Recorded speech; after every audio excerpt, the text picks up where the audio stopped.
Hello friends. Jharkhand के इस 7th class में आपका स्वागत है। अब तक हम लोग झारखंड से संबंधित 6 क्लासेस को कर चुके हैं। चलिए अब आगे बढ़ते हैं 7th क्लास के साथ। चलिए शुरू करते हैं आज का सेशन। अपने मूल मंत्र स्मॉल स्टेप्स एवरी डे के साथ हम लोग आज फिर से झारखंड एकेडमिक काउंसिल में पूछे गए कुछ क्वेश्चन को सॉल्व करेंगे।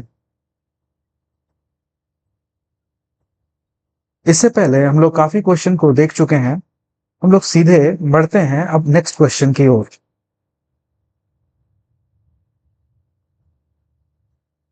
काफी क्वेश्चन हो चुका था।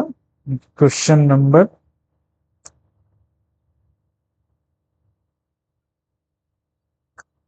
पिछले क्लासेस में कुछ एक दो क्वेश्चन शायद छूट गया था, उसको आज कवर कर लेंगे हम लोग। क्वेश्चन नंबर 27, वायुमंडल के कौन सी परत का संबंध मौसमी परिवर्तन से संबंधित है? यहां तक शायद हम लोग कर लिए थे। चलिए एक बार फिर से इसको देख लेते हैं। क्षोभ मंडल, तापमंडल, मध्यमंडल, वायुमंडल। झारखंड के इस एग्जामिनेशन में जलवायु भूगोल से भी प्रश्न पूछे जाते हैं। इसका आंसर हम लोग देख चुके थे, क्षोभ मंडल, जो पहला मंडल होता है, जिसको हम लोग चित्र में भी देखते थे, समझे थे। चलिए एक बार फिर से देख लेते हैं। क्षोभ मंडल धरती के चारों तरफ गैसों का जो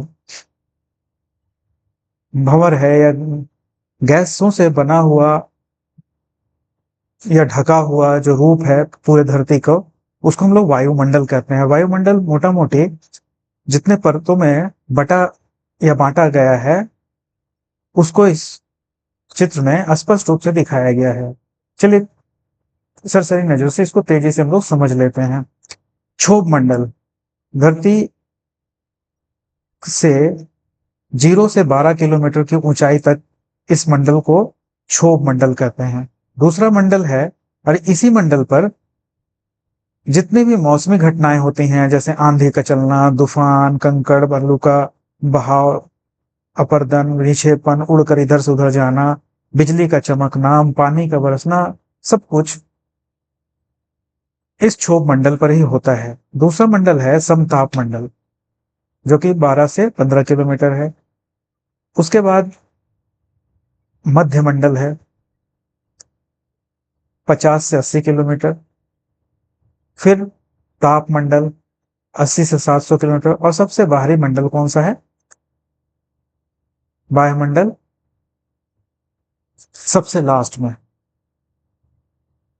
इसको पूरे डिटेल में हम लोग जलवायु भूगोल में पढ़ चुके हैं, पर ये झारखंड पीवाईक्यू में भी इस क्वेश्चन को पूछा जाता है, इसको जरूर से ध्यान में रखेंगे। चलिए अब बढ़ते हैं नेक्स्ट क्वेश्चन की ओर। वायुमंडल में नाइट्रोजन गैस का प्रतिशत कितना है?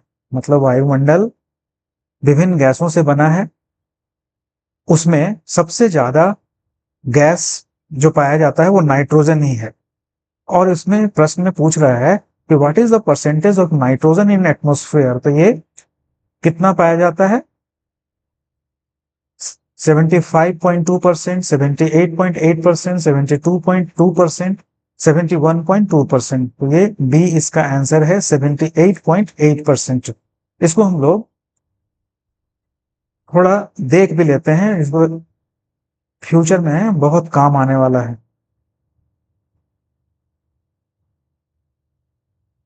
ये देखिए, एक पाई डायग्राम में दिखाया गया है, जिसमें देखिए यहाँ पे स्पष्ट तौर पर दिखाया गया है सबको। और दूसरा पूरा चार्ट अवेलेबल कर दिया गया है। इस चार्ट को स्क्रीनशॉट कर लीजिएगा और अपने शॉर्ट नोट्स पे लिख लीजिएगा। और यहाँ पे एकदम क्लियर कट में सारे को बताया गया है कि सबसे ज्यादा नाइट्रोजन, तो नंबर सिलसिलेवार भी रखा गया है, लेकिन सबसे ज्यादा नाइट्रोजन इधर लिख देते हैं। 1, 2, 3, 4, 5, है ना? इस तरीके से 6, 7, 8, 9, 10, 11 11 गैसों को जो कि वायुमंडल के चारों तरफ फैला हुआ है उसके परसेंटेज को दिखाया गया है। बहुत सारे परीक्षा में इस यहाँ से बहुत क्वेश्चन आता है, इसको सीक्वेंस में भी सजाने के लिए कहा जाता है।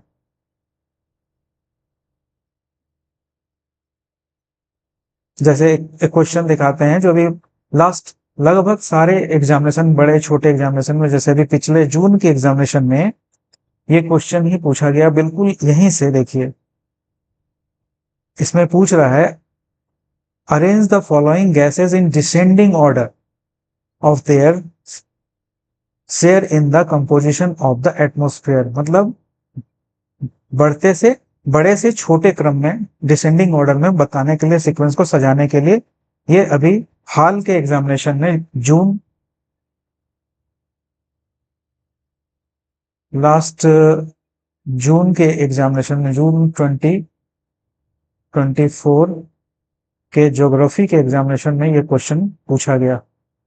अब देखिए ये ऐसा क्वेश्चन झारखंड में भी आता है।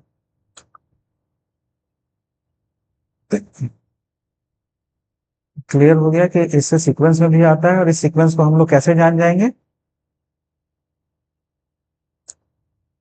पिछले चार्ट से, जिसको आप लोग स्क्रीनशॉट करके रख लीजिएगा। और इसका आंसर क्या होगा? CADB सबसे ऑर्गन, उसके बाद कार्बन डाइऑक्साइड की मात्रा, उसके बाद हाइलियम की मात्रा, और सबसे कम हाइड्रोजन की मात्रा। ठीक है, नेक्स्ट क्वेश्चन, इनमें से कौन ग्रीन हाउस गैसेस है? देखिए एटमॉस्फेयर या क्लाइमेटिक ज्योग्राफी से बहुत सारा क्वेश्चन झारखंड में भी पूछा जा रहा है, इसलिए वैसे भी आज का सबसे इंपॉर्टेंट सब्जेक्ट हो गया है एनवायरमेंट ज्योग्राफी। यहां पूछा जा रहा है कि कौन सा गैस ग्रीन हाउस गैस नहीं है। ग्रीन हाउस गैस, जिससे कि ग्लोबल वार्मिंग हो रहा है, धरती पूरा गर्म हो रहा है, तो कुछ चुनिंदे गैस को इसमें शामिल किया गया है, जिसमें कौन नहीं है पूछा जा रहा है। तो इसमें कौन नहीं है? तो इसमें ऑक्सीजन जो है ये ग्रीन हाउस गैस में शामिल नहीं है। ठीक है,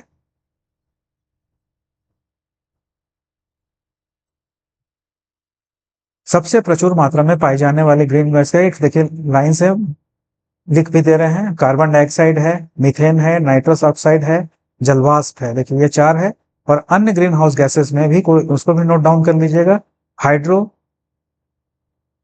फ्लोरोकार्बन, पर फ्लोरोकार्बन, सल्फर हेक्सा फ्लोरोक्लोराइड, ये अन्य ग्रीन हाउस गैसेस शामिल हैं। तो इसी तरीके से घुमा घुमा के क्वेश्चन पूछता है कि कौन कौन शामिल हैं, ये कौन नहीं है। क्लियर, नेक्स्ट क्वेश्चन की तरफ बढ़ते हैं हम लोग। उत्तरी गोलार्ध में पवनों का यानी हवाओं का दाएं दाएं ओर विक्षेपण होता है। मतलब उत्तरी गोलार्ध तो समझ में आता है, ये धरती प्यारी है धरती, है ना, और 0 डिग्री विषुवत रेखा पर बीचों बीच ये 2 बराबर भागों में बटी है।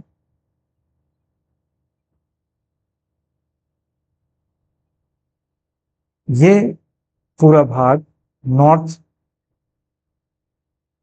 और ये साउथ।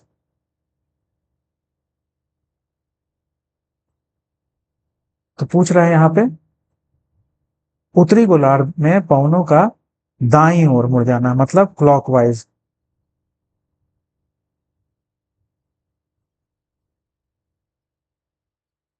किस कारण से होता है? तो ए तापमान के कारण, पृथ्वी के घूर्णन के कारण, उष्मा के कारण, या इनमें से कोई नहीं।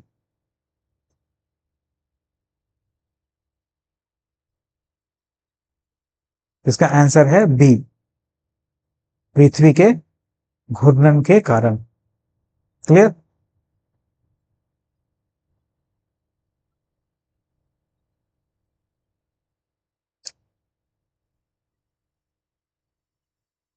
नेक्स्ट क्वेश्चन है 31, महासागरीय जल के ऊपर और नीचे गति किससे संबंधित है? ज्वार से, धाराएं से, तरंग से, और इनमें से किसी से नहीं। ऊपर नीचे में समझ में आया क्या कहने का मतलब? कि जो महासागरीय तरंग है वो ऐसे ऊपर नीचे लहर जो होता है ना, समुद्री लहर, उसके बारे में पूछा जा रहा है। तो इसका ऊपर नीचे जो होता है ये गति किससे संबंधित है? धारा से, ज्वार से, तरंग से, या इनमें से किसी से नहीं?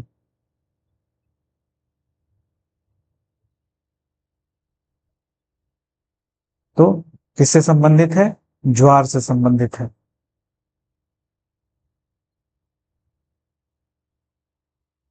और इसको पूरा नीचे हम समझा दिए हैं ज्वार के बारे में। इसको आराम से स्थिर मन से नोट डाउन कर लीजिएगा, पढ़िएगा, ठीक है। अब हम लोग बढ़ते हैं नेक्स्ट क्वेश्चन की ओर। सब पहले समझाया हुआ है, इसलिए अभी हम लोग सिर्फ क्वेश्चन पे फोकस कर रहे हैं।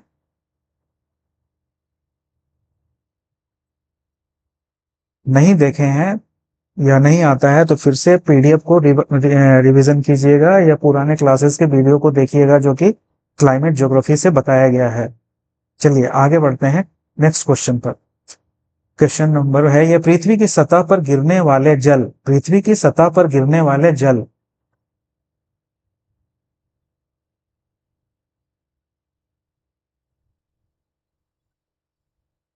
यही ना क्वेश्चन पूछ रहा है, जो पृथ्वी की सतह पर गिरने वाले जल के रूप को कहते हैं, वर्षण कहते हैं, प्रेसिपिटेशन, वाष्पीकरण, वायुमंडल, या जल वायु यानी कि क्लाइमेट, तो क्या कहते हैं? तो फिगर से ही समझ में आ रहा है, इसको क्या कहते हैं? वर्षण कहते हैं। क्लियर?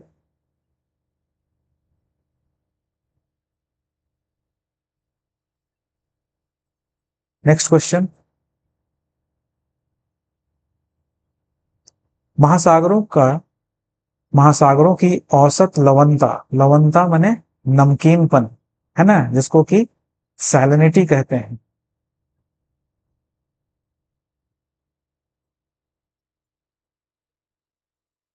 30%, 34%, 35% या 37% है?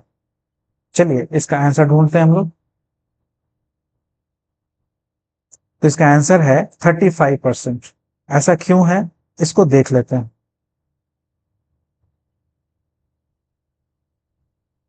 देखिए, समुद्री जल की लवणता सामान्यतः 33 पीपीटी से 38 पीपीटी तक होती है। कितना? 38, 33 से 38 पीपीटी। सतह की लवणता, जो उसका सतह का लवणता होता है, आमतौर पर 34% से 36% तक होता है। अर्थात महासागरों की औसत लवणता बीच का ना 34 होगा ना 36 होगा, तो बीच का लवणता कितना होगा? 35 होगा। क्लियर?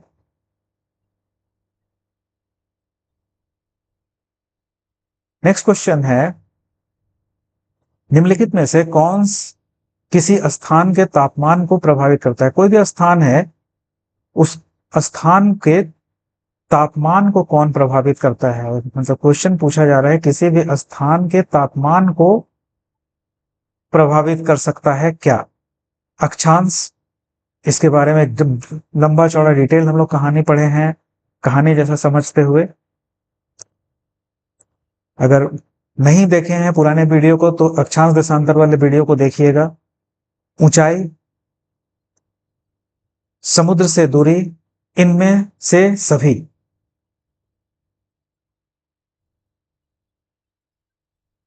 तो इसका आंसर होगा इन सभी के कारण किसी भी स्थान का तापमान प्रभावित होता है ना?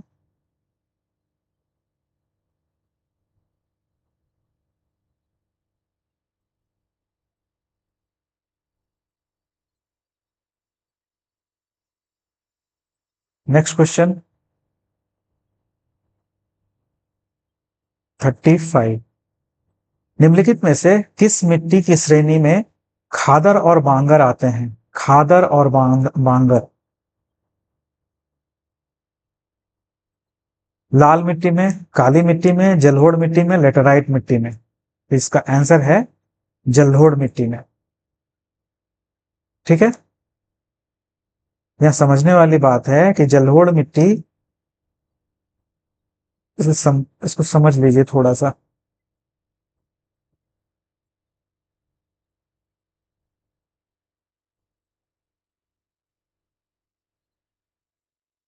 देखिए ऐसा है, नदी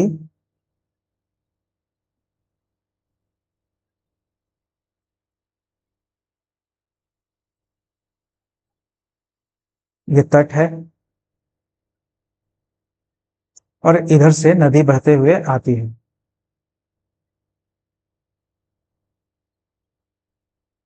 बाढ़ के दिनों में क्या होता है, ये नदी तट के काफी अंदर तक अपने साथ कंकड़ पत्थर मवाद सब लेकर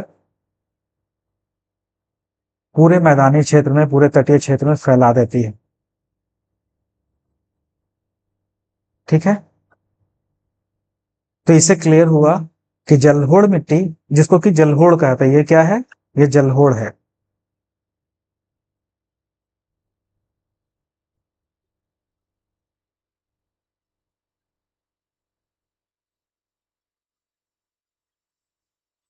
अब यहां समझने वाला दो चीज है।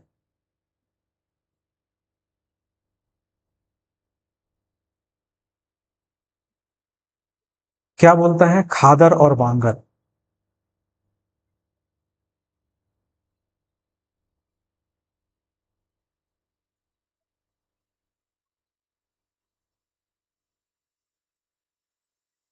ये दोनों ही क्या है, ये दोनों ही सॉइल है। ठीक है, कौन सा सॉइल है, तो ये जलोढ़ सॉइल है, माने एलुवियल सॉइल। जब ये नदी अपने साथ ढेर सारा कंकड़ पत्थर, दो मट्टी, सारा कुछ लेकर जब यहाँ फैलाता है, तो बिल्कुल जब नए अवस्था में होता है तो उसको क्या कहते हैं, जब ये नया होता है तो इसको खादर कहते हैं। और जब ये लौट कर फिर वापस चले जाती है, ये जो जल फिर से बाढ़ के बाद वापस जाता है, तो एक बारिश या बरसात का अंतर हो जाता है और ये जो पुराना बचा हुआ मिट्टी रह जाता है, जो आई वो नई है, वो नई है तो वो क्या है, खादर है। और जब वो वापस जाने के बाद पुरानी हो गई तो वो क्या है, बांगर है। यहां से भी प्रश्न आता है कि खादर जो है वो नई मृदा है, ठीक है, और ये बांगर जो है ये पुरानी। ठीक है, तो देखिए एक प्रश्न से कितने प्रश्न निकल गए, जलोढ़ मिट्टी है, खादर और बांगर को भी समझ गए। ठीक है, अब हम लोग आगे बढ़ते हैं नेक्स्ट क्वेश्चन पर। क्वेश्चन नंबर 36, निम्नलिखित में से वह कौन सी प्रक्रिया है जिसके द्वारा जल द्रव से गैस में बदल जाता है, द्रव से गैस में बदल जाता है, वर्षण, संघनन, वाष्पीकरण, इनमें से कोई नहीं। तो इसका सिंपल सा आंसर है वाष्पीकरण। हर लोग, हम लोग चाय बनाते हैं, दूध खौलाते हैं, भात बनाते हैं, तो कभी देखे हैं कि क्या होता है,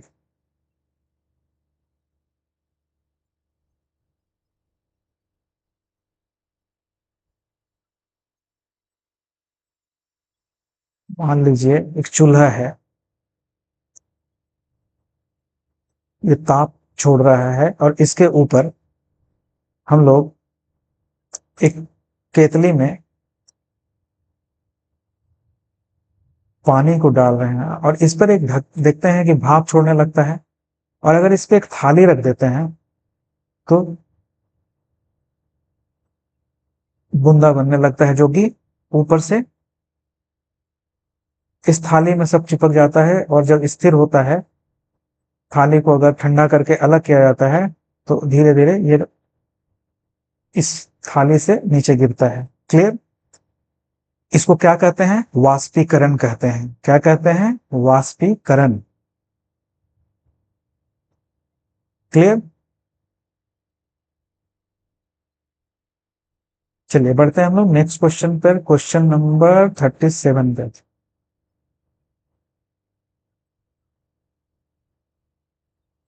प्रकाश वर्ष किसका मापक है? समय का, दूरी का, घनत्व का, या इनमें से किसी का नहीं? तो प्रकाश घनत्व किसका मापक है? दूरी का मापक है।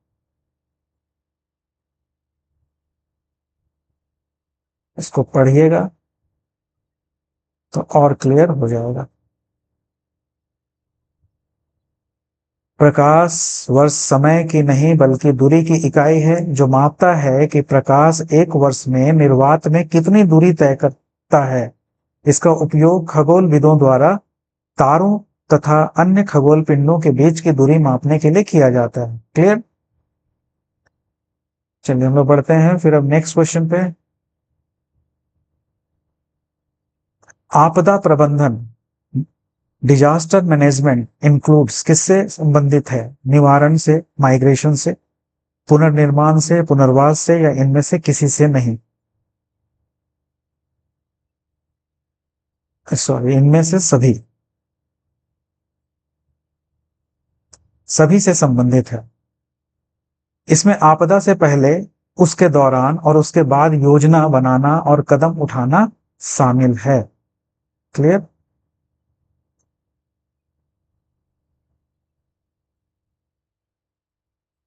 इसमें आपदाओं के लिए तैयारी करना, प्रभावी प्रक्रिया प्रणाली लागू करना और निचले समुदायों का निर्माण करना भी शामिल है।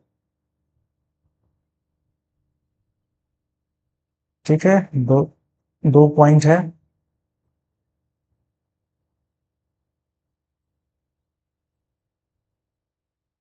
नेक्स्ट क्वेश्चन है, विश्व का सबसे गहरा महासागर है? हिंद महासागर, अटलांटिक महासागर, आर्कटिक महासागर, या प्रशांत महासागर? तो कौन सबसे, जो सबसे बड़ा है प्रशांत महासागर, वही सबसे गहरा भी है।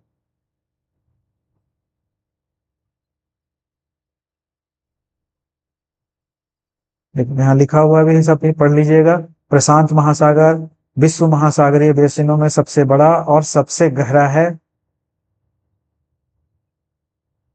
लगभग 63 मिलियन वर्ग किलोमीटर में फैला और पृथ्वी के आधे से अधिक मुक्त पानी युक्त प्रशांत महासागर अब तक दुनिया के महासागरीय बेसिन में सबसे बड़ा भी है ना।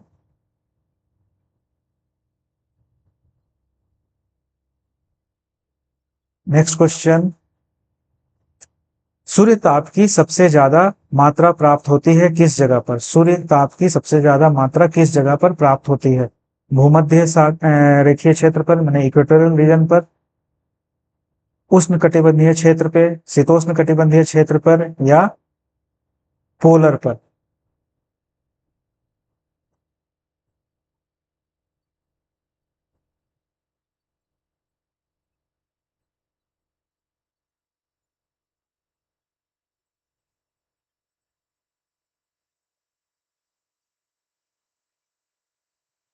बताइए कहां पर? तो ये 0 डिग्री,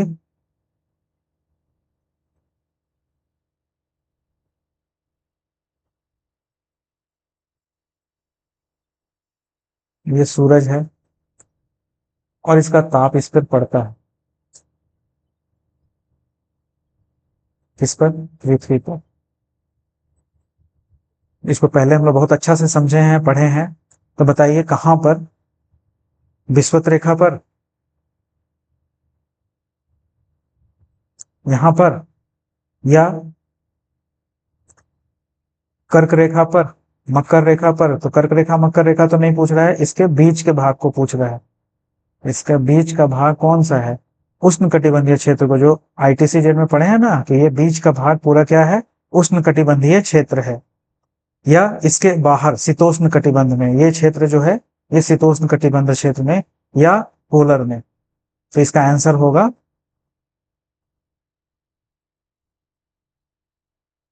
उष्ण कटिबंधीय क्षेत्र में। मतलब इस भाग में सबसे ज्यादा सूर्य ताप को महसूस किया जाता है। ठीक है, इसलिए उष्णकटिबंधीय क्षेत्र में सौर ऊर्जा का संभावना सबसे ज्यादा है ना। लोग बढ़ते हैं अगले क्वेश्चन पर। पिछले क्लासेस में कुछ क्वेश्चन छूट गया था, ऐसा रिव्यू में पाया गया, उस क्वेश्चन को हम लोग यहाँ आगे देख लेते हैं।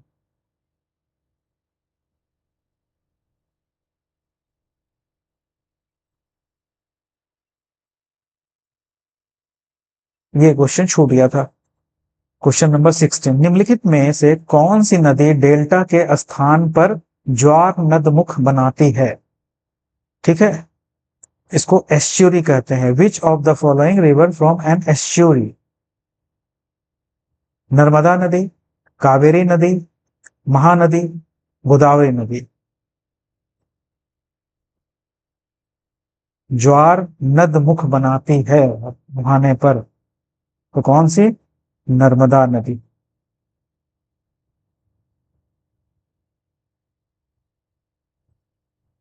नेक्स्ट क्वेश्चन,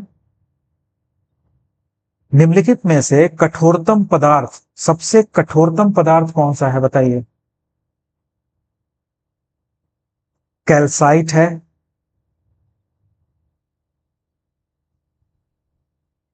फेल्ड्सपर है, क्वार्ट्ज है, या कोरंडम है। कोई आइडिया? तो सबसे कठोरतम क्या है?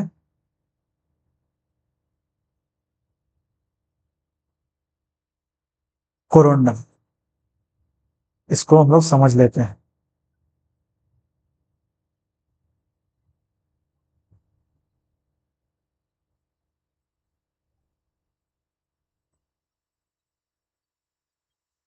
इसको एक आंकड़ा भी बनाए थे,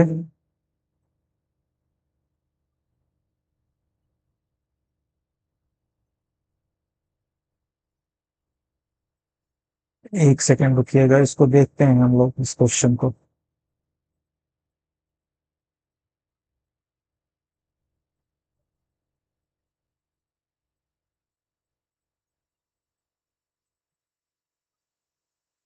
पूरा लिस्ट है, उसमें ये बताया गया है कि कौन सबसे कठोर है। सबसे कठोर डायमंड होता है, हीरा।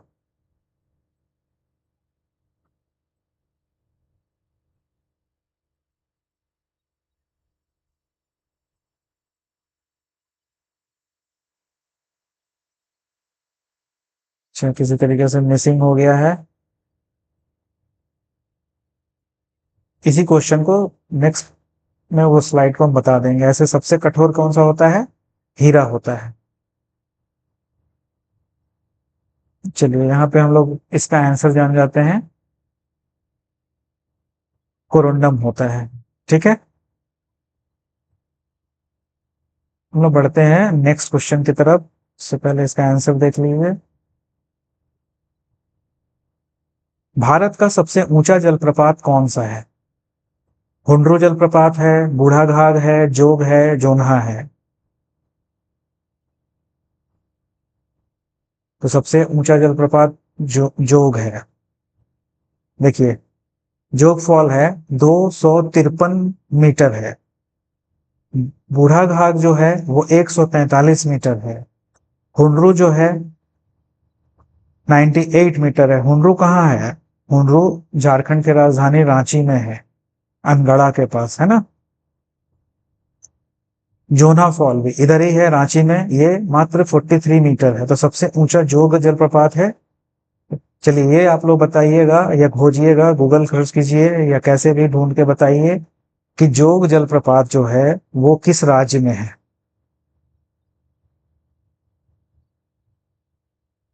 चलिए, आज का लास्ट क्वेश्चन, जाड़े के आरंभ में तमिलनाडु के तटीय प्रदेशों में वर्षा किस कारण से होती है?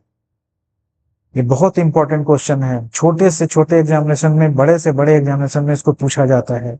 और जो मानसून का पूरा एक लंबा डिटेल, बिगनिंग कैसे होता है, मानसून कैसे बनता है, दक्षिण पूर्वी, उत्तर पूर्वी, सारा का सारा हम पहले आप लोगों को पढ़ा चुके हैं। अगर नहीं देखे हैं तो वो पिछले वीडियो के प्लेलिस्ट में जाकर मॉनसून को देख लीजिएगा, बहुत अच्छे तरीके से समझाया गया है।